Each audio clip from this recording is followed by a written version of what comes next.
이제 크고 많은 것이 다 좋은 것은 아니에요. 그리고 작고 적은 것이 또 다 나쁜 것만은 아니에요. 단지 누구의 손에 붙잡혔느냐에 따라서 큰 것도 나쁜 것이 될 수 있고 작은 것이 좋은 것이 될 수 있어요.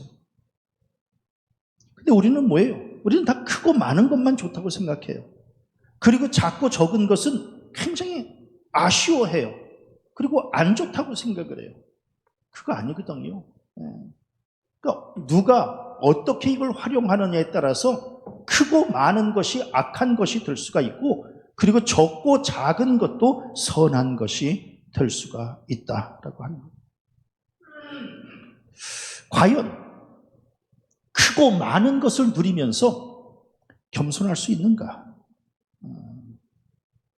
이거를 보면 개인이나 국가의 품격을 가늠할 수 있어요.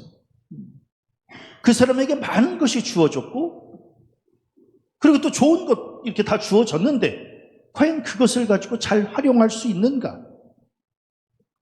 또 어떤 마음을 가지고 활용하고 있는가? 이건 굉장히 중요한 문제예요.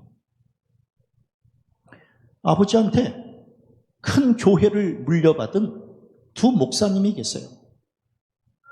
한 분은 물려받은 교회를 마치 자기 능력으로 일군 것처럼 교만해요. 그래서 그런지 그분 곁에는 사람이 모이지 않아요. 아무리 큰 교회를 목회한다 할지라도 사람에게 인정받지 못해요.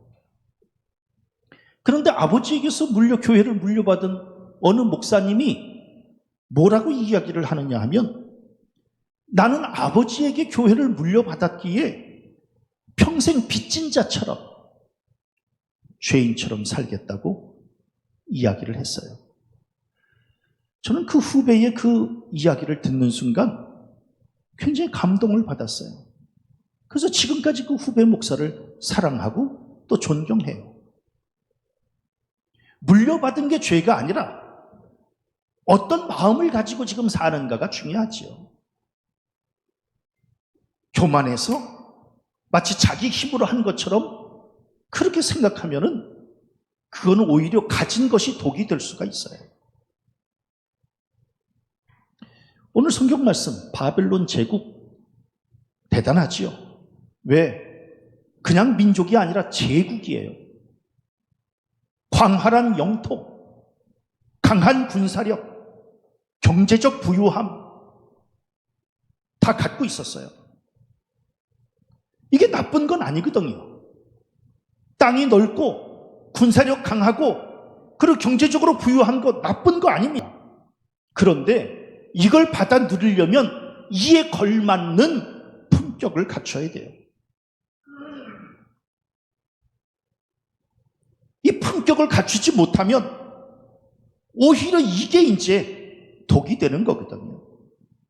바벨론 제국, 이렇게 놀라운 은혜, 놀라운 축복을 받아 누렸는데 이 부유함을, 이 강성함을 쾌락, 사치, 우상숭배의 도구로 썼다는 거예요.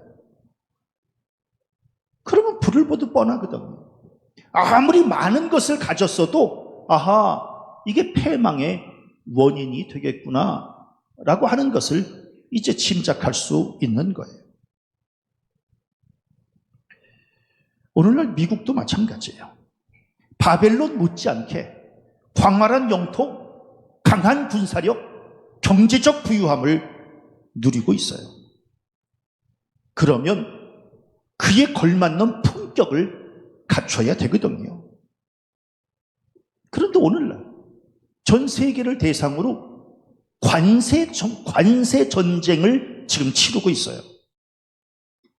약한 나라들을 억압하고 굴종을 강요하고, 그러다 보니까 그 강대국, 그 미국이 천박하게 보이는 거예요. 대통령이 나와서 차트를 설명하면서 어느 나라는 몇 프로, 어느 나라는 몇 프로, 과연 이게 품격에 맞는가? 네? 이게 강대국 대통령의 품격에 맞는 걸까를 생각하면 참 안타까움이 있어요. 천박해버려요.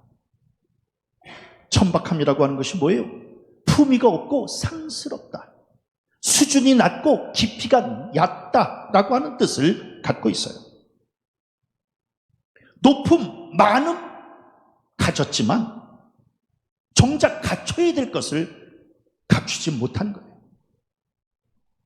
저는 트럼프 대통령이 TV에 나와서 얘기할 때마다 마음에 와서 닿는 것이 너무 천박하다는 거예요. 강대국의 대통령답지가 않다는 거예요. 전쟁 중에 우크라이나 대통령 이 젤렌스키가 도와달라고 찾아왔어요. 전쟁 중이니까 양복을 입지 못했을 거 아니겠습니까? 그러면 그걸 그냥 따뜻하게 받아들이고 좀 손이라도 좀 한번 좀 만져주고 이랬으면 얼마나 좋았을까?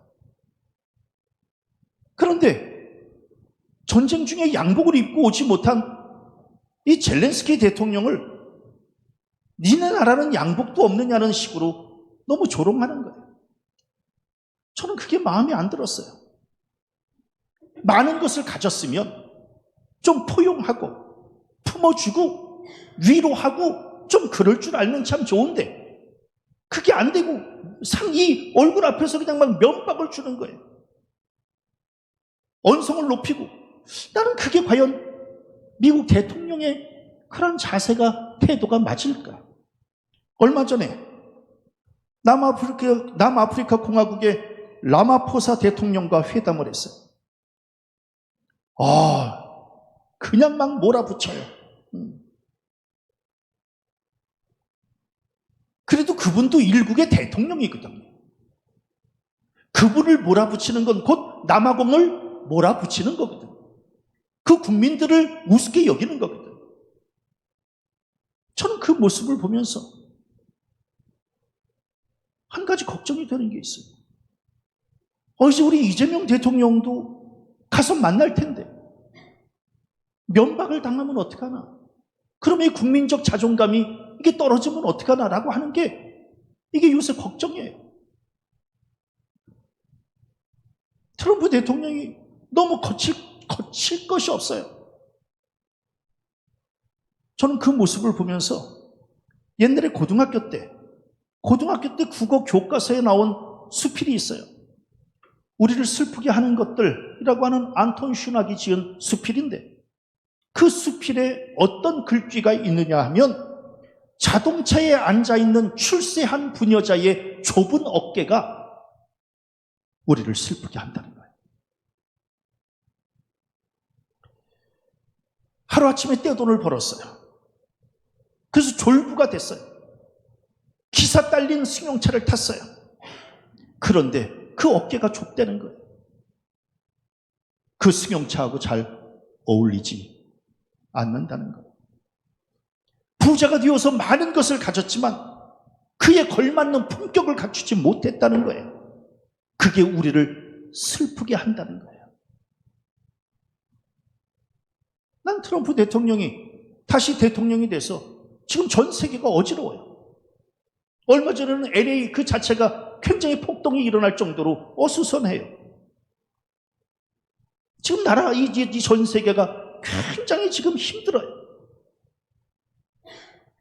나는 가졌으면 가진 사람이 품격을 지켜야 그 아래 사람들이, 그 아래 나라들이 평안을 누릴 수 있는데 그게 제대로 안 되니까 지금 너무너무 힘들어요.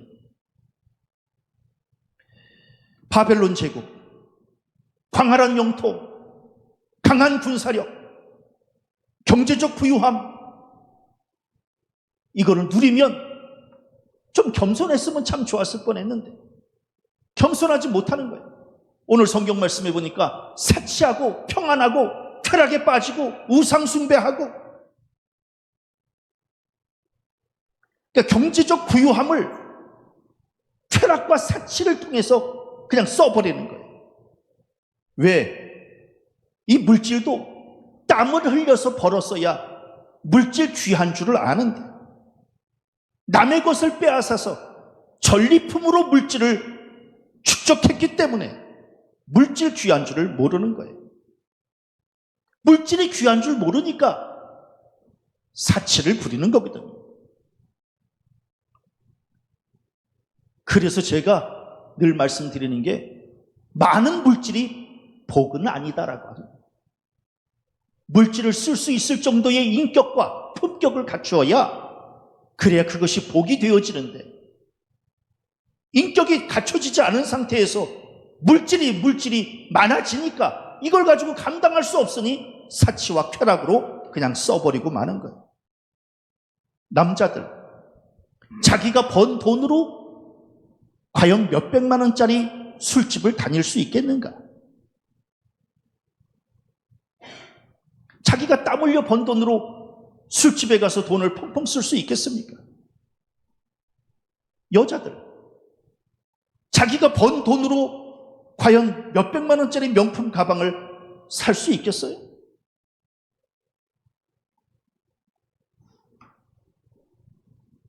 물질을 너무 쉽게 버니까 사치하는 거예요. 물질 귀한 줄 모르는 거예요. 물질은 잘 쓰면 힘이 되지만 잘 못 쓰면 독이 되고 만다라고 합니다. 물질을 사치로 쓰면 독이요. 귀하게 여기며 절약하면 그 물질은 분명 힘이 되어지는 것이다라고 합니다. 사람이 부족함이 없고 평안하기만 하면 쾌락의 마음을 빼앗깁니다. 남자나 여자나 돈 많고 시간 많으면 분명 죄를 짓게 된다라고 합니다. 그래서 저는 가난한 겸손이 부유한 교만보다 낫고 힘겨운 바쁨이 한량의 한가함보다 낫다라고 하는 겁니다. 언뜻 보면 잠언에 있는 말씀 같지만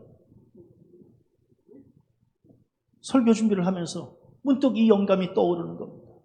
아하, 가난한 겸손이 부유한 교만보다 낫고 힘겨운 바쁨이 한량의 한가함보다 낫다라고 하는 겁니다.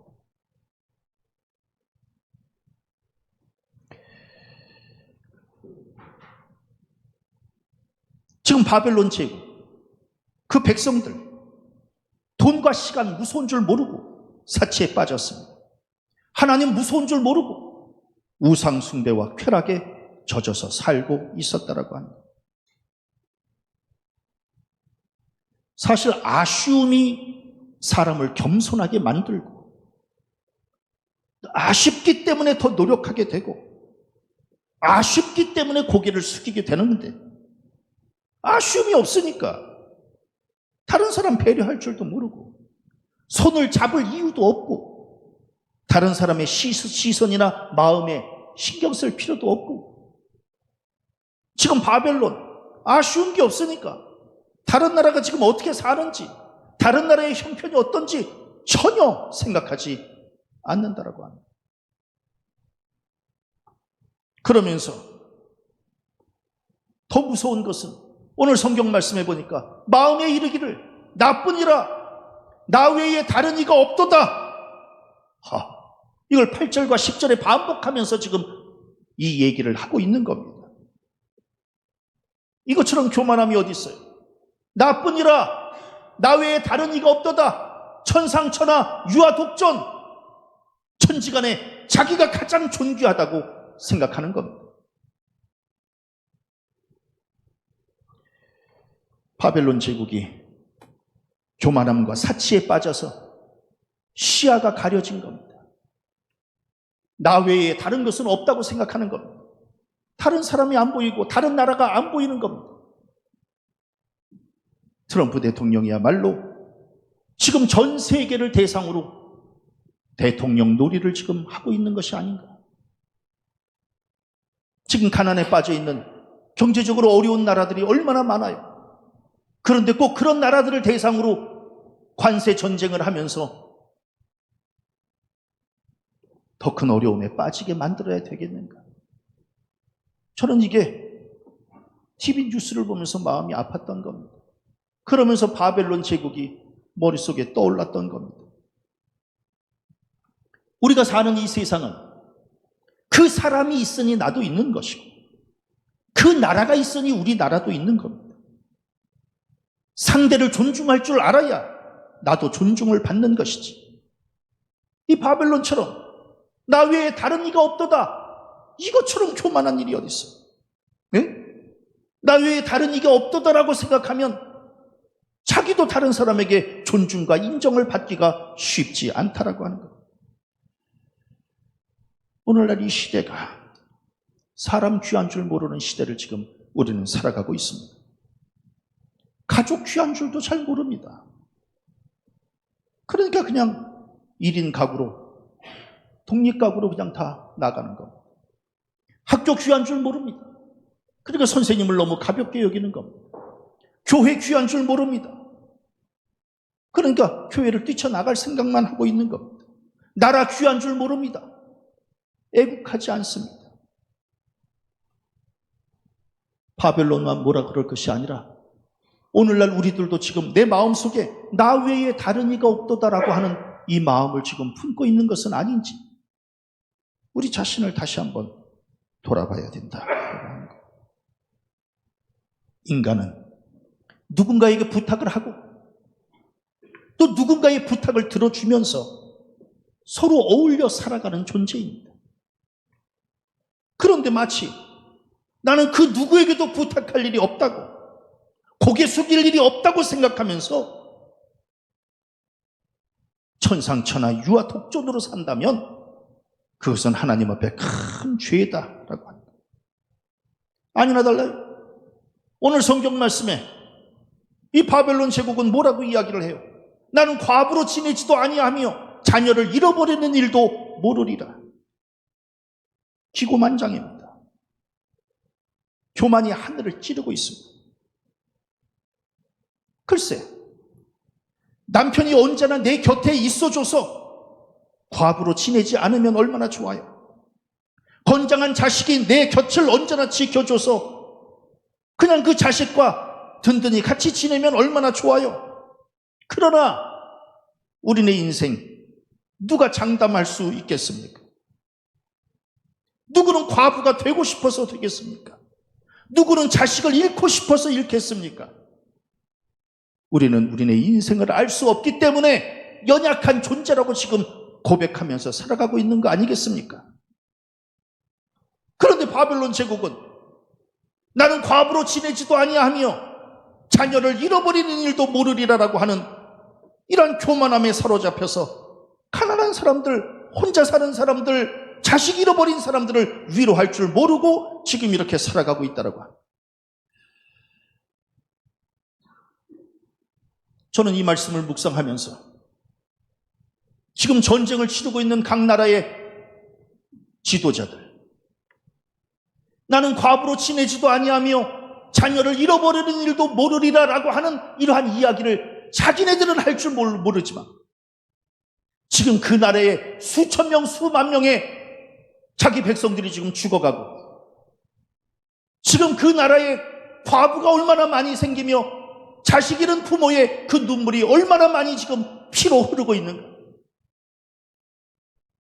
다음 달인가 다다음 달은 지금 북한이 3천 명을 더 파병을 지금 하고 할 계획을 지금 세우고 있다 그러는데 지도자들은 자기네들은 과부가 안 되고 자기네들은 자식을 잃어버리는 일이 없다고 이야기할지 모르지만 그 나라의 백성들은 지금 수많은 사람이 과부로 그리고 자식 잃은 아픔을 지금 겪고 있는데 그 아픔을 왜 모를까?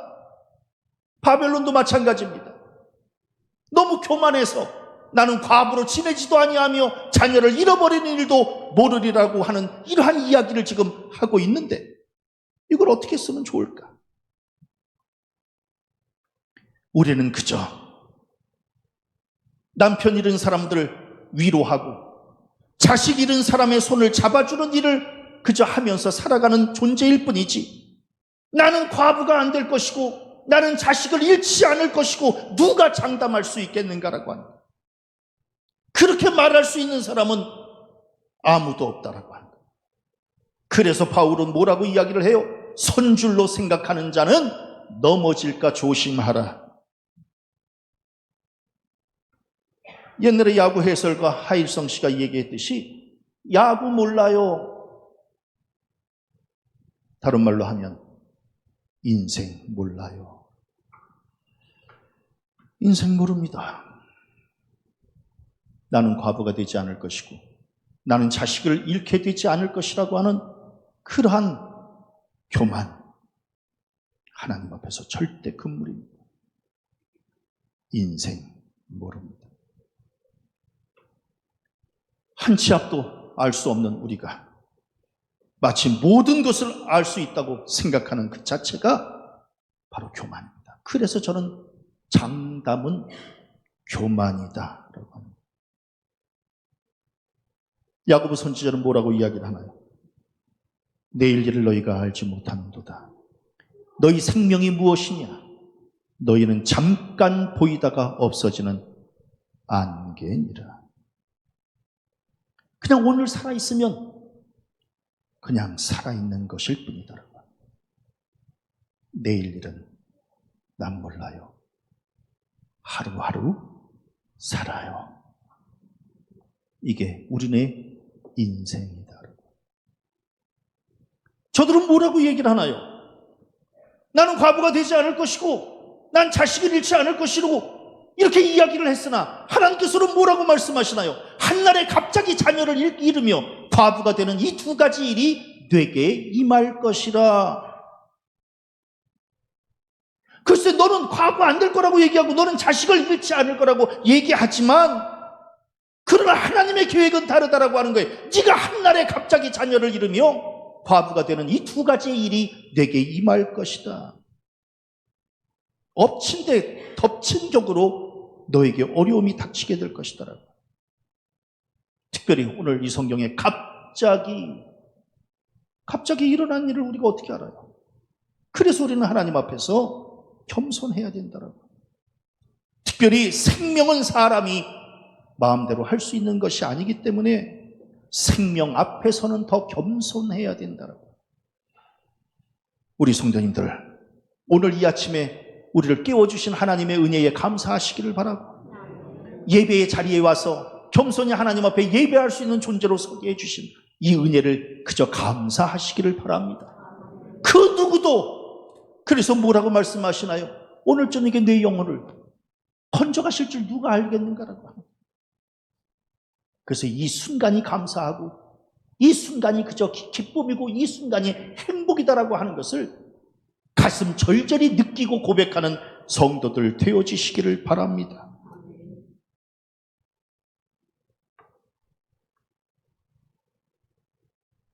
중요한 것은 저는 어려운 일 당한 사람들 가서 위로해주고,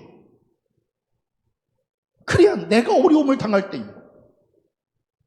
그 사람도 나를 위로해 줄 거 아니겠습니까? 응? 오늘날 위로가 좀 없습니다.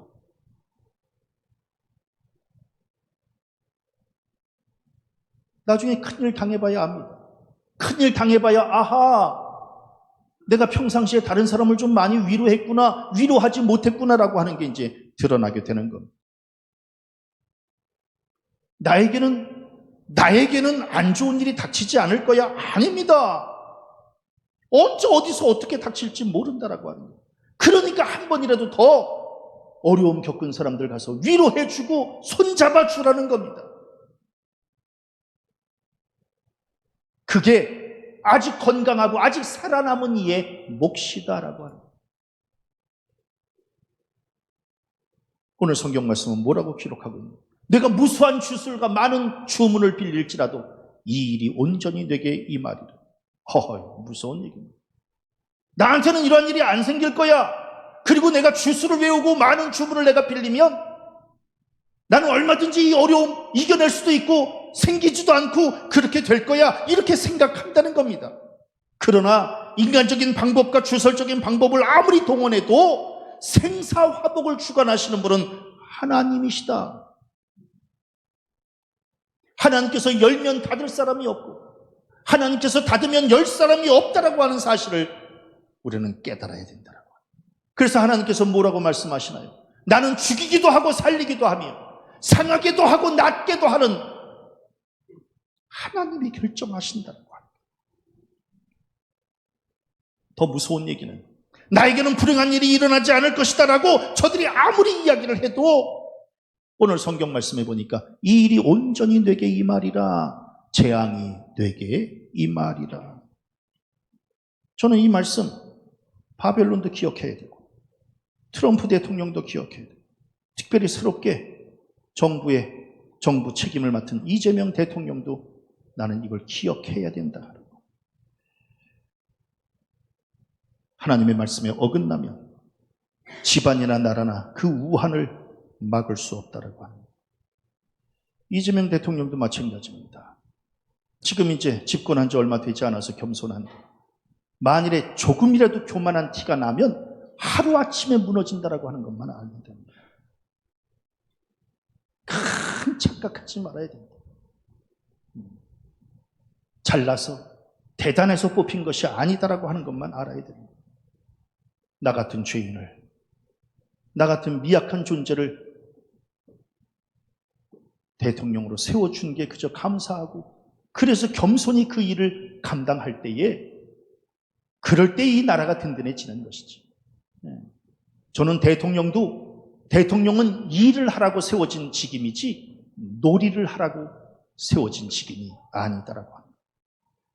그래서 저는 오늘 이 말씀은 바벨론도 미국도 우리나라도 그리고 나 스스로도 이 말씀을 가슴에 새겨야 된다라고 하는 거예요.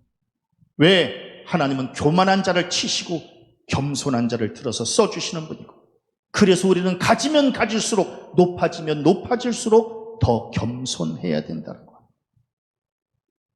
바벨론은 뭐예요? 어리석게도 뭐라고 이야기를 하나요? 스스로 이르기를 나를 보는 자가 없도다. 기가 막힐 일입니다. 악을 행하면서 나를 보는 자가 없다라고 하는 이야기를 지금 하고 있는 겁니다.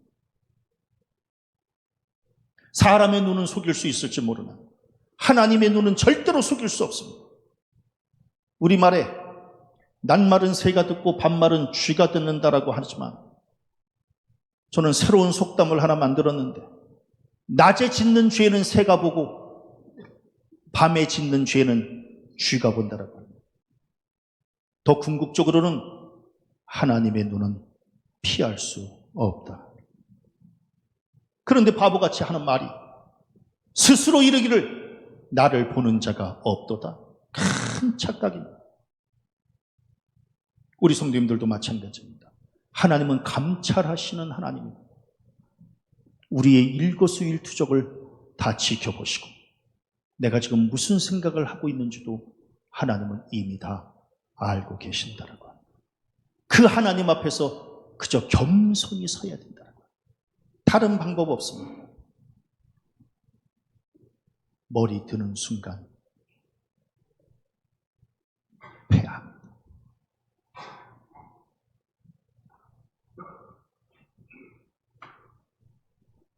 하나님은 우리가 지은 죄에 대한 심판을 잠시 미루신 것이지 우리의 죄를 모르시는 것이 아니다. 하나님은 지금도 우리가 회개하고 돌아오기를 기다리시는 것이지 우리를 죄 가운데 방치하고 계시는 것이 아니다. 저는 우리 성도들 빨리 회개하고 돌아와야지 스스로 죄 없다고 말해서는 안 된다라고 합니다. 그래서 저는 사람은 똑똑한 게 아니다. 헛똑똑이다. 헛똑똑. 자기만 모를 뿐 다른 사람 다 압니다. 그거 아셔야 됩니다. 자기 죄를 자기만 인정하지 않을 뿐 하나님은 이미 알고 계신다라고 합니다.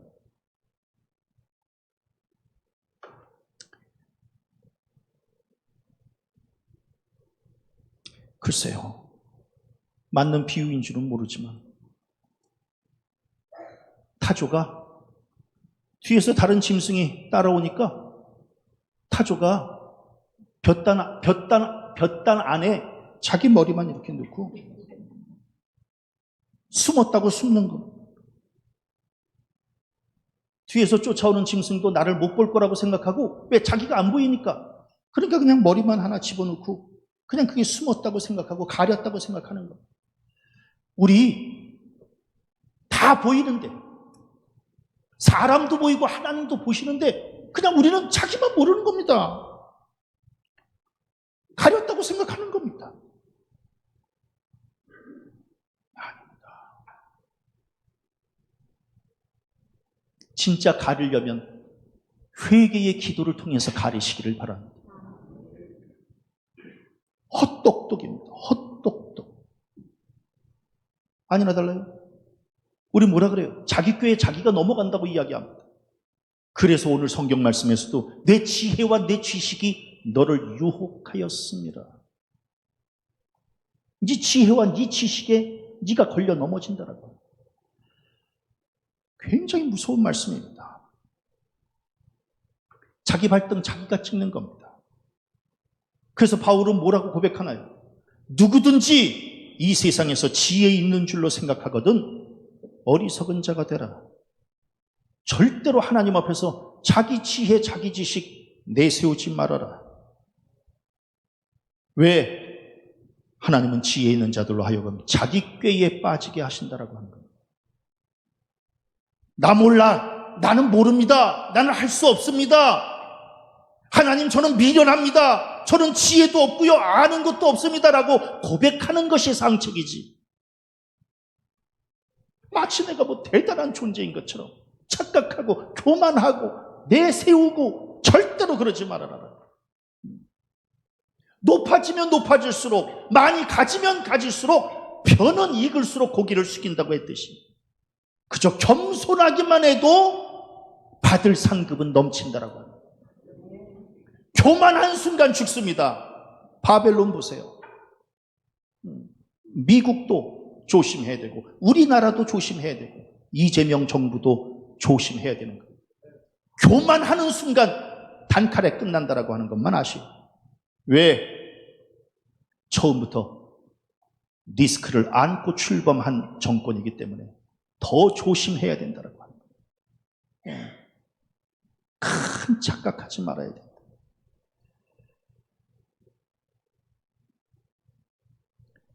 저는 우리 성도들이 지혜와 꾀를 분별할 줄 알아야 됩니다. 하나님의 생각은 지혜요, 인간의 생각은 꾀입니다. 하나님의 영광을 구하는 것은 지혜요, 자기 이익만을 구하려고 하는 것은 꾀입니다. 함께 살려고 힘을 모으는 것은 지혜요, 자기 살 길만 찾으려고 하는 것은 꾀다. 생명의 열매를 맺히는 것은 지혜요, 죽음의 수렁에 빠뜨리는 것은 꾀다. 그래서 저는 지혜와 꾀를 잘 구별해야 된다. 저는 우리 성도들이 꾀가 아니라 지혜로 무장해서 살아가시기를 바랍니다. 그게 하나님 앞에서 인정받는 비결이다라고. 교만으로 광활한 영토, 강한 군사력, 경제적 부유함, 그러면서 무너지지 않을 것이라고 여겼는데 오늘 성경 말씀에 하나님께서 뭐라고 말씀하시나요? 손해가 내게 이를 것이다. 와, 무서운 말씀입니다. 손해가 내게 임할 것이다. 저들이 자랑거리로 삼았던 힘, 부, 사치, 쾌락, 이 모든 것이 한순간에 다 손해가 될 것이다. 중요한 것은 왜 무너졌는지, 왜 잃어버리게 되었는지 이걸 깨달아야 되는데 그걸 깨닫지 못한다는 겁니다. 그러니까 그냥 그 파멸을 그냥 눈에서 지켜보고 있는 겁니다. 중요한 것은 11절에 보니까 무서운 말씀이 있어요. 파멸이 호련히 내게 임하리라. 그러나 내가 알지 못할 것이니라. 이걸 깨달아야 되는데 이게 이 파멸이 뭐 때문에 나에게 왔을까? 내가 어디가 문제가 있을까? 이걸 깨달았어야 되는데 알지 못한다는 겁니다. 왜? 꾀만 부리려고 했기 때문에, 자기 지혜, 자기 지식에 자기 발등을 찍혔기 때문에 알지 못한다는 겁니다. 허락받았을 때 그걸 감사로 알고 그걸 좀 잘 선용하면서 살았으면 더 좋았을 뻔했는데, 그래서 있을 때 잘해 후회하지 말고, 예? 사람이나 물질이나 자리나 뭐나 있을 때 잘하세요. 후회하지 마시고요. 그걸 깨달았어야 되는데 그걸 다 잃어버리고 나서도 그걸 알지 못한다는 겁니다. 응? 그래서 저는 우리 성도님들 조금 건강할 때 약한 사람 돌보시고, 조금 나에게 뭐가 좀 있을 때 좀 나누시고, 내가 조금 기쁨으로 있을 때에 슬픔 가운데 있는 사람들 손 한 번 더 잡아주시고, 그렇게 살으라고 하나님이 우리에게 주신 축복 아니겠습니까? 그런데 거기다 대놓고 어디서 건방지게 마음에 이르기를 나뿐이라 나 외에 다른 이가 없도다, 나는 과부로 지내지도 아니하며 자녀를 잃어버리는 일도 모르리라라고 하는 이러한 이야기를 하고 있었으니 책망과 하나님의 심판을 앞당기는 결과를 가져오고 만 것이 아니겠는가. 오늘 본문 말씀은 바벨론의 교만을 경고함이지만, 저는 이 땅의 모든 강대국들에게 하나님께서 말씀하시는 책망이고, 이 새로운 정부를 향한 하나님의 일깨우심이고, 지금도 우리에게 들려주시는, 그래서 겸손과 지혜로 무장하면서 살으라고 하는 하나님의 말씀인 줄로 믿습니다. 지금 받아 누리는 그 모든 것들 하나님으로부터 온 것임을 깨닫고, 위로는 하나님께 영광 돌려드리고 아래로는 모든 사람들과 함께 나누고 베풀면서 살기를 원하고, 절대로 자기 지식, 자기 꾀 앞세우지 말고 하나님의 지혜로, 하나님의 은혜로 무장하면서 살아가시기를 바랍니다. 그래서 하나님의 뜻에 합한 삶과 신앙 꾸려감으로 심판이 아니라 축복의 삶 살아가는 복된 성도들 되어지시기를 주님의 이름으로 간절히 축원합니다.